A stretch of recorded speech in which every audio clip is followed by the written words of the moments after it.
Assalamualaikum warahmatullahi wabarakatuh. Selamat datang kembali pemirsa di channel yang paling bermanfaat di atas muka bumi ini. Para pemirsa, Profesor Mahfud MD adalah putra asli Madura. Dalam kancah perpolitikan nasional, beliau itu mesti dianggap ini mewakili atau berasal dari Madura. Yang mana ciri khasnya pasti ini orang Madura. Tetapi kenapa Prof. Mahfud MD dalam pemilihan presiden kemarin di Madura, ya di Pulau Madura itu justru suaranya sangat sedikit sekali, ya. Nah, ini ada beberapa analisa yang mungkin menarik para pemirsa ya. Jadi di Kabupaten Bangkalan ya itu paling rendah yaitu dari Ganjar Mahfud ya. Di Sumeneb itu juga posisi kedua Anies Muhaimin ya, Ganjar Mahfud itu posisi ketiga. Di Sampang ya itu juga Ganjar Mahfud nomor 3. Di Pamekasan ya Ganjar Mahfud juga nomor 3 ya. Nah, kalau kita lihat memang bukan basis PDIP ya. Ini karena yang mengusung Prof Mahfud adalah PDIP ya. Nah, masalahnya di wilayah Madura, Pulau Madura itu bukan basis PDIP. Nah, gitu agak susah memang ya. Bahkan 2019 kemarin ya Pak Jokowi dan Kiai Haji Ma'ruf Amin itu hanya menang di Bangkalan, sedangkan di Sampang, Pamekasan dan Sumeneb juga kalah ya.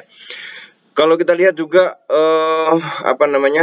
pemilih Madura yang secara elektoral lebih dekat terhadap Partai Islam ya membuat suara Pak Mahfud tidak bisa dengan mudah mendapat insentif suara elektoral.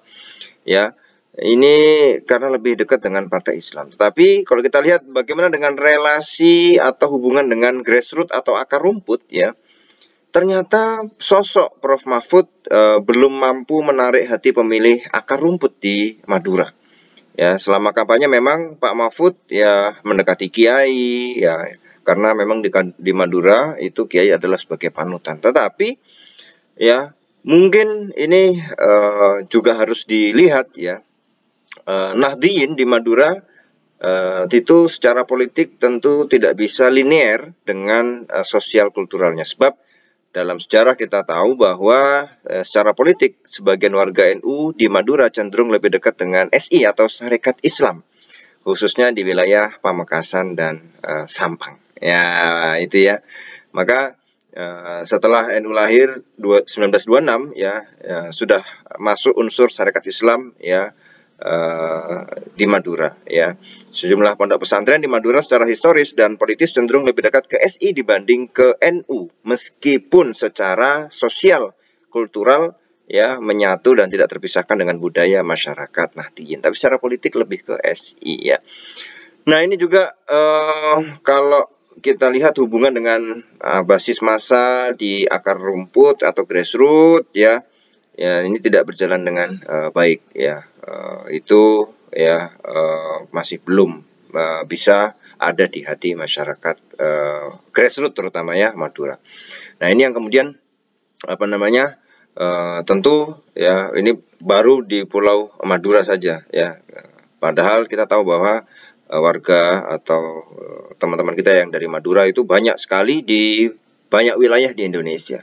Nah, ini yang dimaksud di sini di Pulau Madura sendiri, padahal beliau adalah asli kelahiran daripada Madura. Nah, ini belum tentu. Nah, ini ada beberapa analisa tadi yang kita sebutkan ya, kenapa kok suaranya rendah padahal sama orang Madura, karena mungkin ikatan emosionalnya belum tinggi terhadap warga Madura atau grassroots di Pulau Madura. Terima kasih para pemirsa, kita akan ketemu lagi di video selanjutnya. Wassalamualaikum warahmatullahi wabarakatuh.